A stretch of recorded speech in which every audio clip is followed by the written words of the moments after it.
Hey guys, it's ArchieLuxury. ArchieLuxury from the ArchieLuxury channel, the Paul Pluta channel, and ArchieLuxury corporate. Guys, keep watching. Keep watching. I need the viewers. I need the viewers. I need the subs. I need it. Like, subscribe, and tell your friends. Tell your friends, whether you like them or hate them. Just tell them anyhow. ArchieLuxury on YouTube. Hey guys, Paul Pluta on the Paul Pluta channel. Today I'm doing paid review 20 AU 33. 20 AU 33. Quick wristwatch check. I'm wearing a Patek 5196 yellow gold manual wine, just a classic Calatrava, and it's on an Aaron bespoke strap. Okay, this is for Damien. Hi Arch, I'd like a collection review, please. And I'd like to stay anonymous. I've been collecting watches for 15 years. I'm now 40 years old and have my own business in the healthcare sector. I have bought all the following watches from my AD at retail. The watches he's got a Tudor Black Bay 58, Patek 5990, a Patek 5712, a Patek 5711, a Batman, a Sky Dweller Blue, a Hulk, a Daytona, and Daytona Black, and a Pepsi. I'd like to add 2 or 3 more Pateks to my collection, maybe a Platinum Day Date 40 in total, 12 watches or so in the next couple of years. What's your thoughts? All the best, Damien. So this is a bit of an interesting review here because it's a dream team. Let's have a look at this. Black Bay 58 is probably the only attainable, affordable sort of watch in this collection here. Everything else is just amazing. It's the only words I can really say there. Absolutely amazing.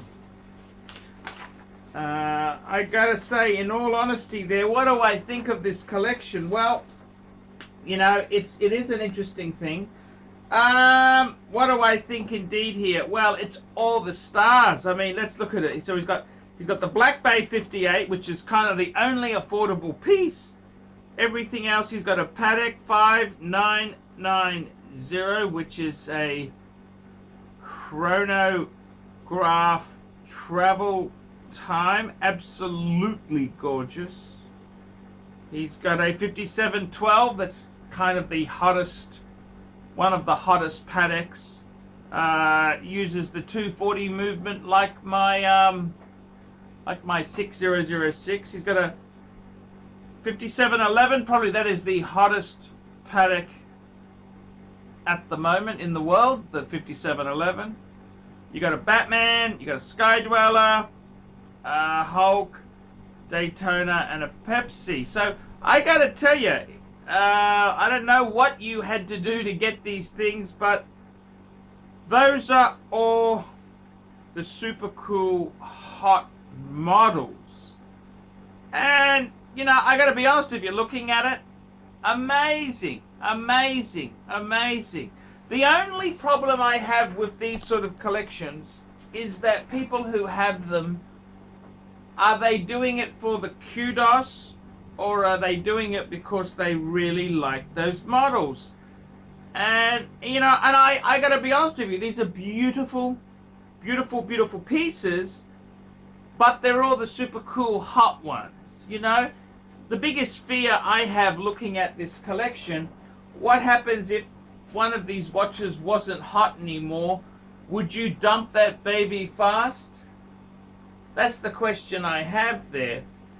And that's kind of the problem with this type of collection, is that they're all the hot, super desirable ones.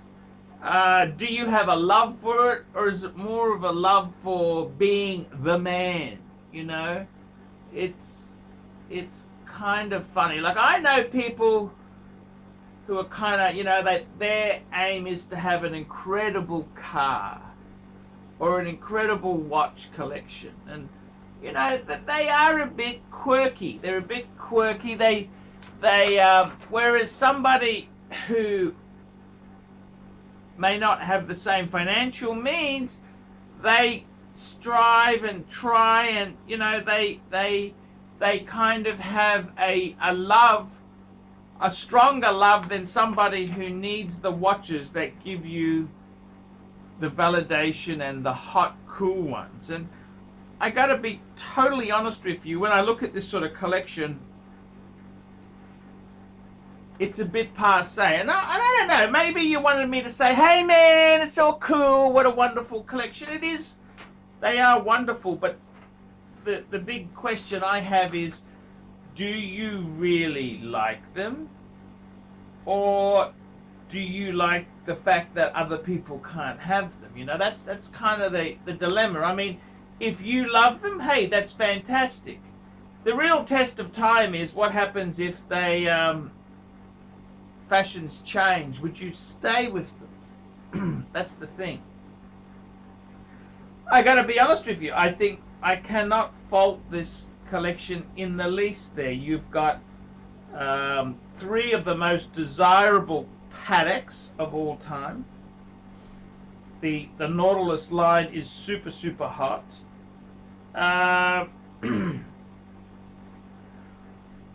What would I add there? What would I like to add?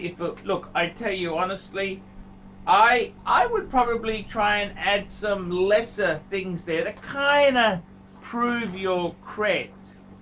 And if it was me, what I would add is, I tell you what I'd add. I'd add a few Patek's from other lines. I would love to add, say, a Calatrava, and if I were you, you obviously buy new. You'd want a bit of a discount, but I'd get either a 6006, which is the Patek that I've got, or a 5227, the 5227 with the hinged back. The other thing I would be throwing in there is some sort of world time Patek. I think I'd actually say the previous model, the 5130, it's a bargain around the 30,000 US mark.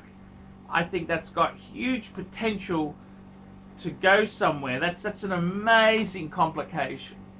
Not a lot of money compared to the other. I mean, it's a lot of money, but it's not a lot of money when we look at your collection there. So I think the thing is, you've got to ask yourself, are you a show-off who has hot watches, or are you a true enthusiast? And if they got softer, would you dump them? It's like the guy who's got to have the hot girlfriend. And then the hot girlfriend, you know, women age. All of a sudden, boom, you dumped her. You've got a new hot girl. I mean, it doesn't really show me loyalty. Loyalty, that's what I suppose I get a bit scared of with this collection here. Loyalty. Do you have loyalty to the brand, or you just want the hottest things? And I gotta be honest with you, looking at this collection, I can't see the love. See, somebody who really loves their watches. You look at my case, okay? Okay, now I'm not saying that you love your watches any less than I do, but let's look at it this way. You know, I've got the World Time, I've got an annual calendar. They're not the hot lineup. I love them. You can say, hey, he's a real enthusiast. Looking at yours there, you think, oh, he just picked the hot models. You know, he hasn't actually put thought or planning into it. And I wish you well. I hope you bought them at retail. Good on you. But it just strikes me as being a bit of a show-off sort of collection, the hot models. It always strikes me, well, would you pump and dump them? Would you dump them if they weren't so cool or trendy. That's the thing. It's kind of like you can tell an enthusiast from just someone who wants to brag about them. And, you know, for example, me, many years ago, I have loved the Mercedes-Benz W123 for years. I remember going to the Gold Coast as a kid. They used to have raffles. You'd see a W123 on a trailer. You could buy tickets. And, you know, even now, if I see a W123, I say, oh, it's a W123. Wow, you know, I got respect for the car. You can buy a W123 very cheaply. You know, they're an old car from the 70s and 80s. But I still respect it. Other people look at it and say, oh, that's just an old banger. See, they want a new, trendy Benz. And that's the danger with your collection there. I think I look at it, I don't know whether you just want to show off or I don't know whether you want to show off and big note yourself or you are a true enthusiast. And please accept my apologies if you are an enthusiast. But, you know, I get the feeling you're not really the enthusiast. It's just to kind of, hey, this is how great I am, which I don't really like that much, you know. You know, I've always liked watches that are on the outer and then they come into fashion. You know, that's kind of the cool way. That's the way I see it. But hey, what would I add there? I tell you honestly, I would add some softer models in the Patek's. World time, add a world time. Add some sort of modern Calatrava. I would say you've got 1, 2, 3, 4, 5, 6, 7, 8, 9. I would also add in the Rolex stake. Wouldn't it be nice to have, say, a Datejust 41? That'd be really cool to have one.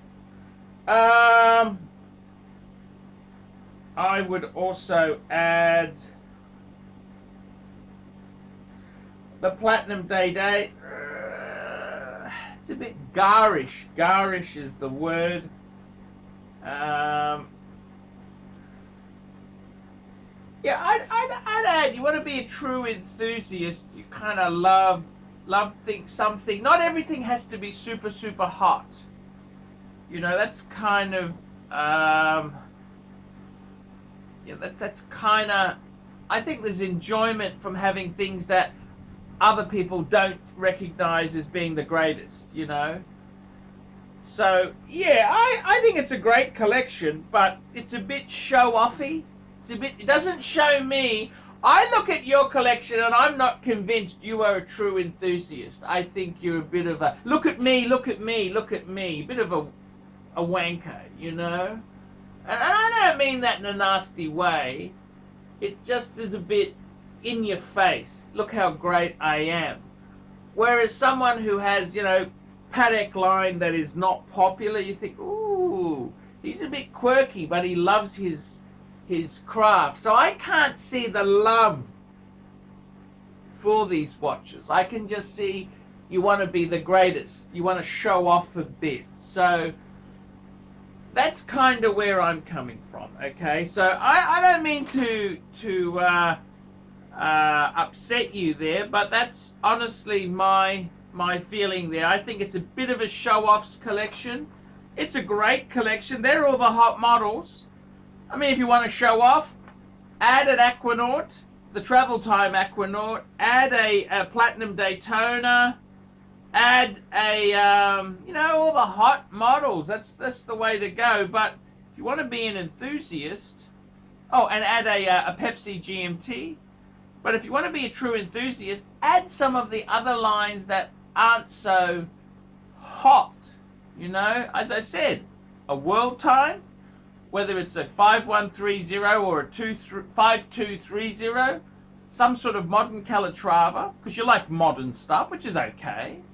I'd add sort of that sort of stuff, and that is what maybe a 5205, something like that, quirky, you know, quirky sort of Pateks to show your love, not just someone who's ticked the most wanted. And I get the vibe you're a bit of a tosser. just looking at the collection there, but they are great. They're amazing. They really are amazing. They're very, very cool. Well done. But I'm not convinced you're a true enthusiast. Okay, guys, like, subscribe, tell your friends.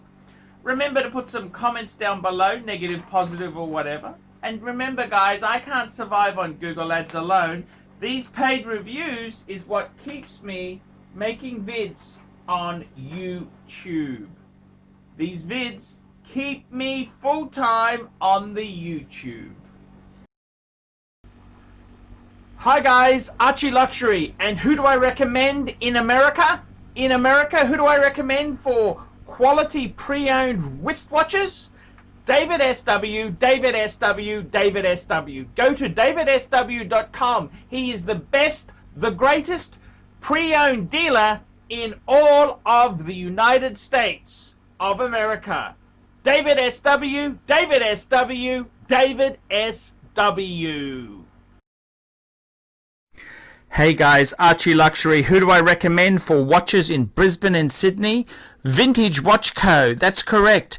Vintage Watch Co. in Brisbane Arcade in Brisbane and the Strand Arcade in Sydney. Vintage Watch Co. Brisbane and Sydney.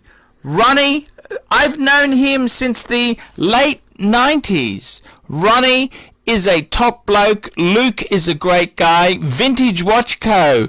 That is who I recommend in Australia. Check out Vintage Watch Co. and the guys' amazing range of watches. They also do service and repairs. Vintage Watch Co. That is where the Pontiff goes. You know, some of my Patek's came from Vintage Watch Co. That's right, guys. Vintage Watch Co.